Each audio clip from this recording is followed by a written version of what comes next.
नमस्कार दोस्तों, आज की ये कहानी सिर्फ कहानी नहीं है। ये उस सच्चाई की आवाज़ है जो आज भी हमारे समाज में जिंदा है। अगर आप सच सुनने की हिम्मत रखते हैं, अगर आप बराबरी में विश्वास करते हैं, तो इस कहानी को अंत तक ज़रूर सुनिए।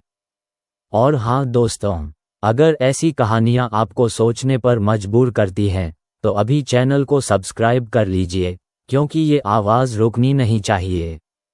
1. गांव की सुबह। बिहार का एक छोटा सा गांव बेलसंडा। सुबह की धूप खेतों पर उतरती थी, लेकिन कुछ घरों पर धूप भी छूकर नहीं जाती थी। गांव दो हिस्सों में बटा था। ऊपर की सड़क ठाकुरों, पंडितों और जमींदारों की। नीचे की पगडंडी चमार, पासी, मुसहरों की। और इसी पगडंडी के आखिरी छोर पर रहता था रामदीन, एक मेहनती मजदूर। रामदीन की पत्नी सरस्वती दिन भर दूसरों के घर बर्तन मांजती, लेकिन उन्हीं बर्तनों से पानी नहीं पी सकती। उनका बेटा मोहन तेज दिमाग, सवाल पूछने वाला, लेकिन जात ने उसकी आवाज दबा रखी थी। पढ़ लिख कर क्या करेगा?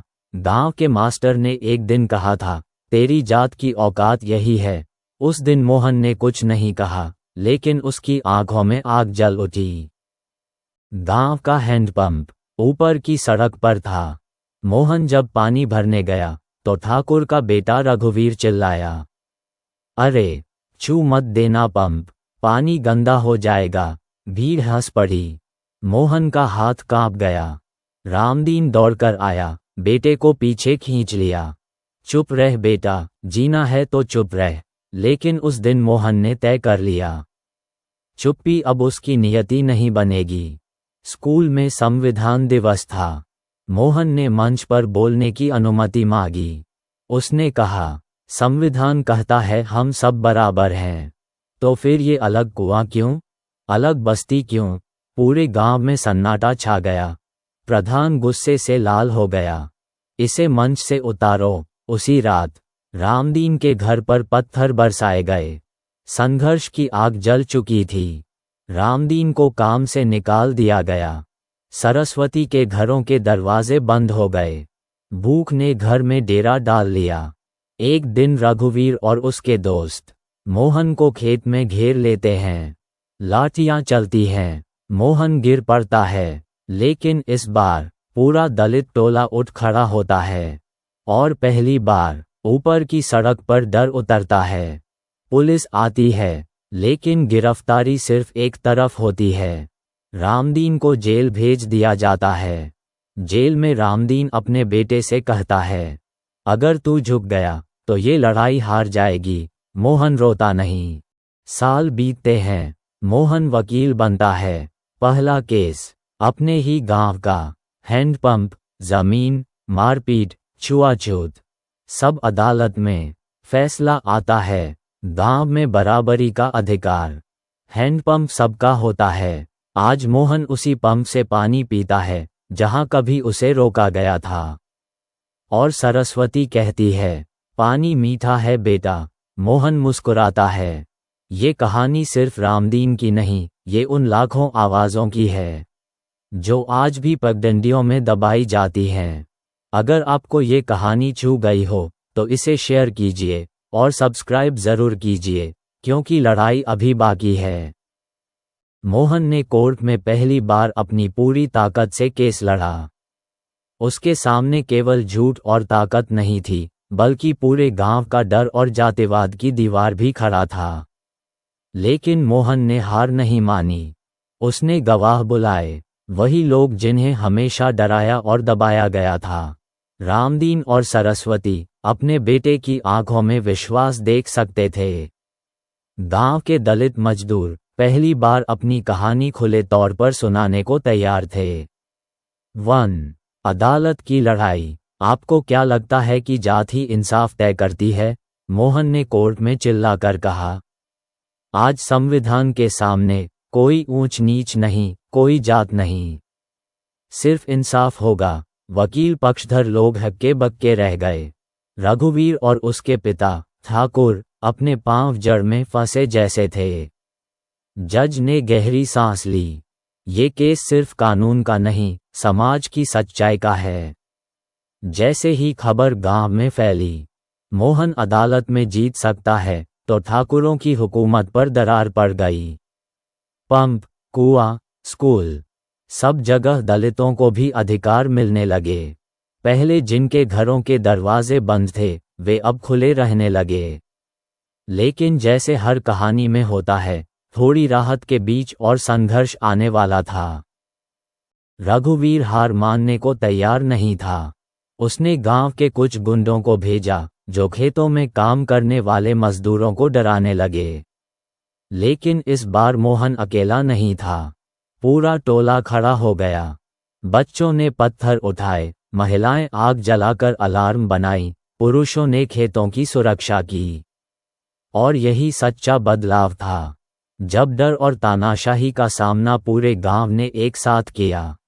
सालों के डर और अत्याचार के बाद गांव में पहली बार बराबरी का अनुभव हुआ।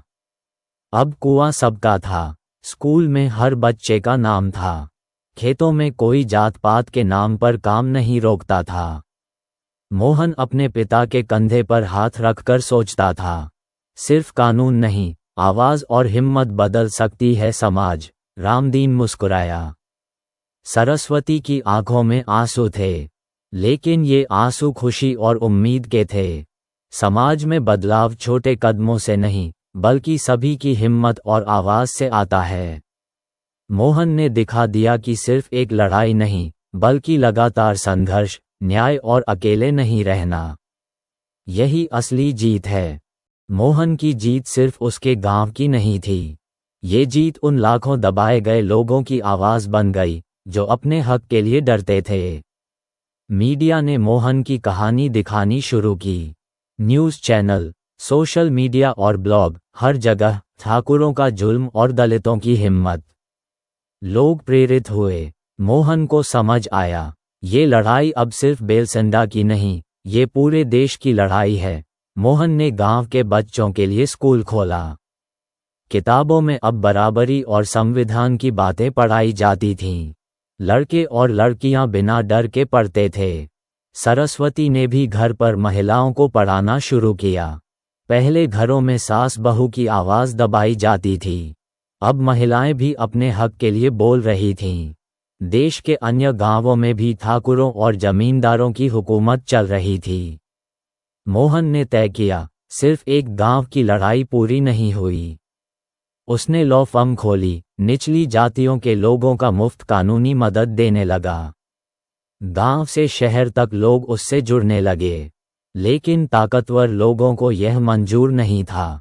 मोहन के खिलाफ केस लगाए गए, धमकियां मिलीं, और कभी कभी रात में उसके घर के बाहर डराने वाले लोग खड़े रहते थे।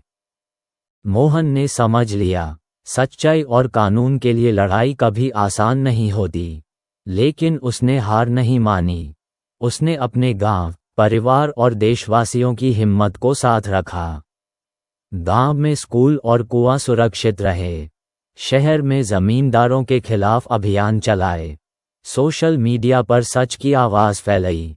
सालों बाद कई गांवों में बराबरी के अधिकार लागू हुए। दलित बच्चों और महिलाओं ने अदालत और स्कूल में समान अवसर पाए। मीडिया और समाज ने मोहन की कहानी को सच्चाई की मिसाल माना। मोहन सोचता था, हमने कानून से नहीं, हिम्मत, आवाज और लगातार संघर्ष से समाज बदला। रामदीन और सरस्वती अब गर्व से कहते थे, हमारे बेटे ने सिर्फ घर नहीं, पूरा देश बदलने की राह दिखाई। एक आदमी की आवाज बदल सकती है गांव, गांव की आवाज बदल सकती है शहर, शहर की आवाज बदल सकती है देश। संघर्ष कठिन होता है, लेकिन सच्चाई, न्याय और हिम्मत हमेशा विजयी होती है। मोहन की लड़ाई अब सिर्फ कोर्ट और गांव तक सीमित नहीं थी। उसकी आवाज पूरे देश में गूंज रही थी।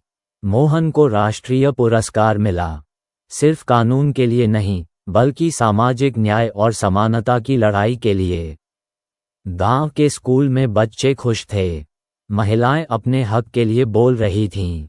दलित परिवार अपने घरों में आत्मसम्मान के साथ रह रहे थे। मोहन ने कहा, ये जीत केवल मेरी नहीं, यह उन सभी की है जो डर के बावजूद खड़े हुए। मोहन के स्कूल से निकली नई पीढ़ी, वो लोग जो जात पात और भेदभाव के खिलाफ लड़ेंगे। लड़के और लड़कियां बराबरी से खेलेंगे।